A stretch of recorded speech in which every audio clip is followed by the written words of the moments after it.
I saw people complaining on social media about where the hell's Tiffany Stratton in recent weeks, and I think it's very deliberate that they've not had her on screen following the ranch stuff. It's the old cliche thing of leaving any territory. Like, you sort of have the big matches, you win the title, you lose the title, you fall in a bath, you move on. Slip on some poo. That's a slip on poo, move to the next territory, a bigger star than you were before. I'd say... Still as old as time. In terms of, like, we'll talk a little bit now about NXT stars you could see in the Rumble, because I think out of everyone in NXT, I'd say she's probably odds-on favourite for me to make an appearance. For all the reasons you've laid out, she's done everything really she can in NXT. She's feuded with Becky Lynch as well. She's kind of had that main roster test almost. Yeah. For me, it's not the same as, a sporadic Roxanne Perez or a Zoe Stark appearance like we got last year. In terms of, like, here's a little sneak peek, and then we'll bring them up when we want to, post-WrestleMania or when the storyline calls for it. I'd have, arguably, even potentially lead to a story to go to WrestleMania. You have her eliminate a big name, perhaps, from the Rumble. I've suggested Bianca Belair, if they've got now better for her. I think that would be a brilliant feud. But it feels like, Tiffany's almost guaranteed, I'd say, to be in the Women's Royal Rumble. Yeah, there's like... It's especially with the new NXT between like Shawn Michaels and Triple H and the synergy we've talked about. That's so much better than it was with Triple H and Vince. There's like a lot of different ways to skin this cat now, isn't there? With NXT to main roster, like I think whereas once upon a time there just seemed like a flow of talent, and Triple H was always looking at replenishing his stocks because he knew sooner or later somebody was going to get the call, and then they go onto the main roster and they just sink or swim. Now, and this is how it always should have been. It's case by case. So the Royal Rumble is a perfect opportunity to give somebody a debut with a Tiffany Stratton where you think, actually, you're just ready. You can come up. This doesn't need to be a one-night thing. We can give you a few eliminations. We can maybe set up a story. We can announce you to the world, and then we can play some videos and say, you saw her in the Rumble, and next week she's going to be on Raw, or next week she's going to be on SmackDown. All the while, as you mentioned Roxanne Perez last year, it's just as good as a cameo spot. You get one night in front of a massive crowd, like we would assume, a very, very switched on WWE-centric crowd that, in Roxanne's case last year, are going to receive you as a star in a way that you've never really looked in the much smaller confines of NXT. I think Cora Jade might have made an appearance this year before she got injured. I think so. I definitely think so. They were bringing her back, obviously, with a view of the fast track to the title. But again, there's no rules anymore. You can have this one great night in the Rumble, then go back to NXT and carry on with the weirdness. Or this could be the actual turning point where you say, right, actually, no, I'm main roster ready. Who else do you reckon could make an appearance on Saturday? I mean, this is a big Rumble to WrestleMania period for NXT too. Like, they've got Stand and Deliver, there's Vengeance Day on the horizon. If you were looking, say, for example, at the moment, Melo's on SmackDown. Yeah. So he's already kind of had that main, but he's also involved in this huge title program in NXT, so to just lift him out of it would potentially be reckless. But, who's not really up to much on NXT at the moment, but has been there long enough to swim, I guess, like a Gigi Dolin. Yeah. Maybe. Like, there's no obvious storyline that she's involved in. Her work, if we're honest, is hit and miss, but there's a fairly well-established character, a striking presence. Yes. I think she would add some flair to that women's division and maybe motivate Triple H to at least tell some stories around her, if nothing else. Who else? Bron Breaker's an obvious one. I know he's involved in stuff with the tournament. Yeah. Bron Breakker, we were in Dallas in 2022 watching him win the NXT title for a second time on a Raw. Yeah. When it very much felt like, if he loses here, is he just going to live on Raw now? So there's been the conversation around him getting this call up for years and years. But in that time, he's not been spinning his wheels. He's worked out the kinks as a babyface. He's learned how to be a great heel. He's developed like a killer finisher, which he didn't have for the longest time in the form of this spear. He's fully formed now.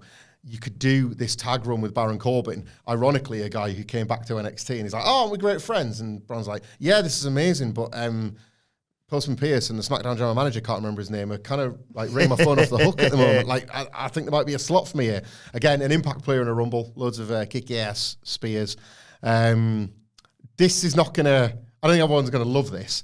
He's become a bit of an ironic fave on this podcast, and I would love to see that throne dragged all the way down the aisle. Oh, my God. Lexis King might just generate a niche prep from those that know him He's a preposterous human being. Get like the real short spot in the Rumble. Honestly, and right? Sell it as like, well, I was in the Rumble. You could dress any one of the other 29 up in the 1993 version of the Doink character's outfit, and they would look less of a clown than Lexus King coming to the ring with his chin bollocks beard. Oh, it's so good. And his movable throne. Like that, he makes an impact. And like I'm playing up to his character here. I'm just here to make an impact. Like it's stupid, but visually he makes this impact. Again, he gets thrown out immediately. You know, he's not going to break the 1 second Santino thing. But remember the Heath Slater spot where he couldn't get in the ring. Everyone hits a finisher. And everyone keeps attacking him on it. Like Lexus King just getting decked by wrestler after wrestler after wrestler. And him like shaking off the cobwebs. Finally, I'm having my moment. He turns around and it's like Brock Lesnar or something. Oh. Like there's loads of ways. Or Gunther. Like, who the hell are you? Like, just chops him in the chest. Like, all the sort of spirit just escapes his body. And then he's immediately thrown out. I like the idea of him, being really braggadocious about it after the event. So I don't know who to suggest because I'm thinking like Cody Punk, Drew, Brock, all those people. Yeah. I want them to be sort of near the end, near the final four for obvious reasons. You're saying he should be number 30? No, what I'm saying is he should be a late entrant. And earlier on in the match, a former Kofi Kingston, a former world champion, gets eliminated. Okay. And he says, well, I outlasted a former world champion. It was like, you weren't even in the ring when he was in there and got eliminated. Oh, God. Him doing his... I mean, He's luckily got 23 or something. We get one later on in the show here, but like him doing his usual thing of just basically like being skeevier on the women. Hey, do you see me in the Rumble on Saturday? And the women just going, yeah. Him watching the Rumble. My work here is done. You didn't do anything. Didn't I? Well, that's booked. Nikita Lyons is another name that it feels obvious that they could, not as a move to the main roster immediately, but as a sneak peek for something to come in the future. You say that it's weird that they've gone, oh, yeah, you lost to Blair Davenport, there you go. That's it, right? You say about like not necessarily going to the main roster, I would agree with that. I don't think she's necessarily ready, whatever that means in 2024. But her comeback story was the story. They've not really told one since she came back. Like, I'm going to... Like, they had that big build-up. Then they shot her in the crowd where she did 18 poses, like Dana Brooks' old entrance, just to decide which one was going to get over. And then she came back to avenge this horrendous attack. Like, Blair Davenport's car park attacks that were, of course, actually perpetrated by Indy Hartwell. Yeah. Were held as being responsible for, like, what, ACL tears? Yeah. These people lose, like, a year of their career. And she's like, I'm back, and I'm better than ever, and I've lost.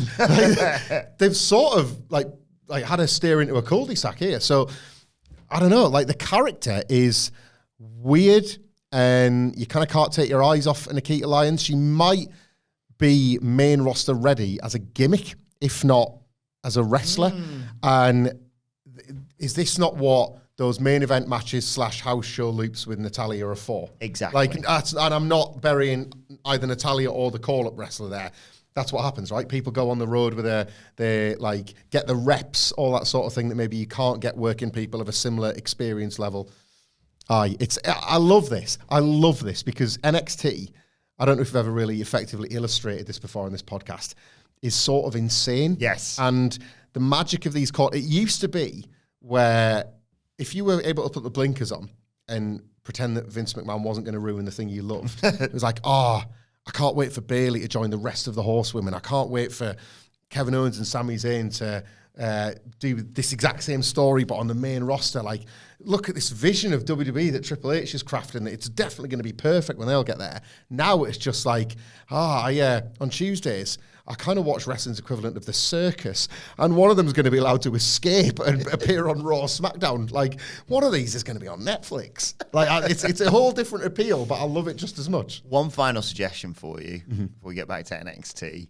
In the Rumble, you kind of have to have your wits about you. Yeah. You know, people say you got to have eyes in your back of your head, or to put it another way, you always make sure you pay attention, please.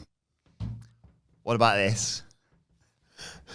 The 3 stages of scripts. Sommelier. Comes out like number 4, eliminated. Superhero. Mid 15, 16, eliminated. Gang member. 30 wins it. I'm in. What about, right, a new NXT wrestler, but who makes his debut at the Rumble. Okay. Right? So you go 3, 2, 1, and it's actually a wrestler called Klaxon. And it's like, you know, when Gladiator. You know, yeah. You know when you had Festus, where like the bell would ring and he would go insane and like he would wrestle. Klaxon will only wrestle when the klaxon goes off.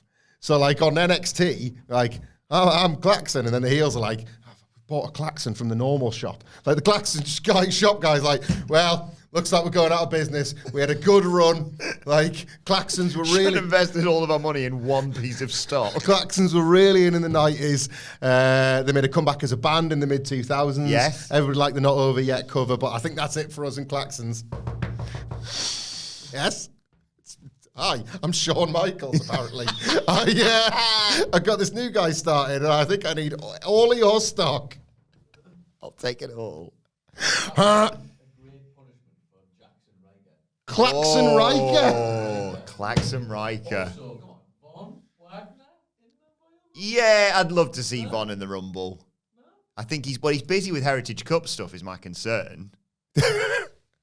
He comes out with a massive painting. It's like, what the hell's that, Von? And it's like, it's just like a painting of number 11. You told me I drew number 11 and I didn't have anything prepared.